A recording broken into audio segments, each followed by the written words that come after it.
Umaga po mga kanap buhay. Nandito po tayo sa isang may nakita po tayong isang matanda na ginagamit yung mga diunang tawag dito manang makina ng pananahi. Yan po yung pinapadyakan, no. Yan. Ano pong pangalan niyo, manang? Interview nga niya. Siya po si Manang Lorna. Ano apelyido mo? Jordan. Wow. Taga ano po siya? Taga Jordan.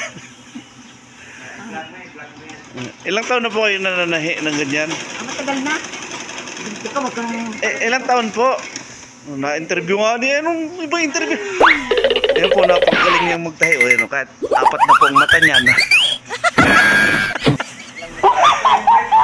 Ayan po, nung dalaga po siya, Montoya po ang apelyido niya. Ayan. Boss, interview ko lang. Ayaw mong pa-interview? What?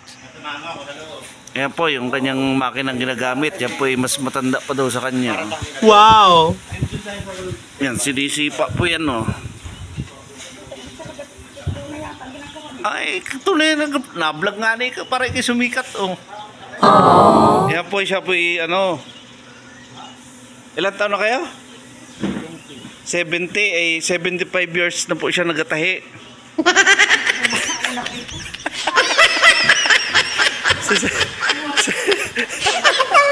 70 years old na po siya, 75 years na daw po siya nagatahi. Maganda pa ang medida, oh. Ayun, ang medida po niya ay metro. Yeah, siya po ay yung mananahi po siya dito sa sa ospital ng Maria Estrella. Yan po. Yan po yung nagamit yung medida. Yan. Metro. Yan po, ginagawa pa lang po itong ospital, siya po ay nagatahi na daw dito. Yan po si Manang Una. Taga saan ka po, Manang, nung dalaga pa? Taga Marinduque po kayo, no? Taga Marinduque daw siya nung dalaga.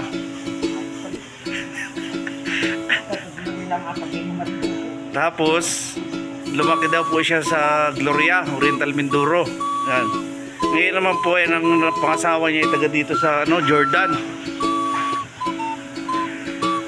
Yan, dito sa Calapan, kaya nandito na po siya. Siya po ay 70 years old. 75 years na po siya nagatahi. Paano nangyari man yun? Tapos siya po ay labandira din dito sa pag wala po siya nagawa, nagatahi po siya. Ang gamit niya pong makina ito. Daw po niya gumamit ng electric at baka daw siya po ay maagang mamatay. Naka-vlog ka, na-interview nga yung pananahi mo dahil bibihira na po lang nagamit ng mga ganyan puro electronics na. Yan po yung nagamit niya, natapakan niya lang. Yan po, kahit malabo ng mata niya, magaling pa magtahi.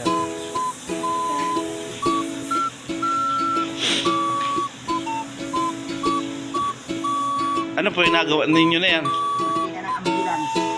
Kortina daw po ito ng ambulance. Yan po. Si Manang, oh. Yan po yan, yung nakasumba pa rin yan. Mamaya nga po, sumba naman yan ay alas 5. Ito naman po yung kasama niya, yan si Manang Edith. Siya po yung taga-tipig. Yung tipig po din sa Mindoro po yung tipig. Dito sa, ang tawag po nun ay tiklop ng damit. What? Yan po yung nagatipig po siya ng damit. Yan lang po trabaho niya, matanda na yan.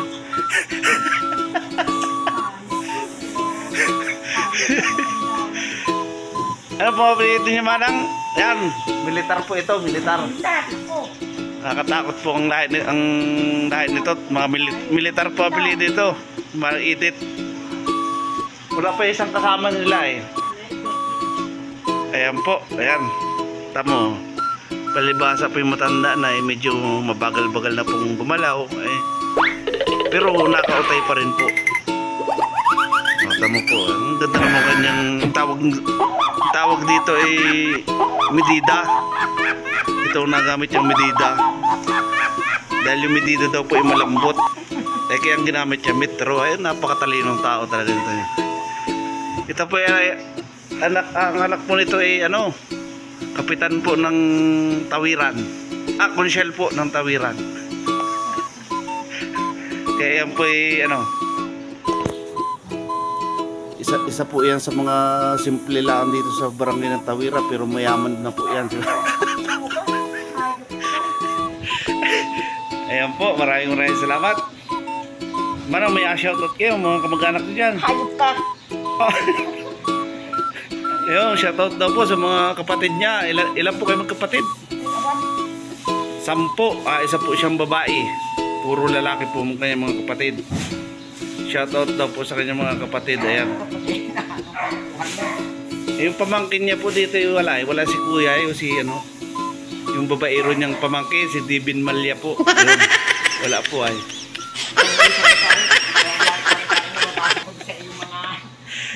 Ayan po si Manang Lorna Hordan.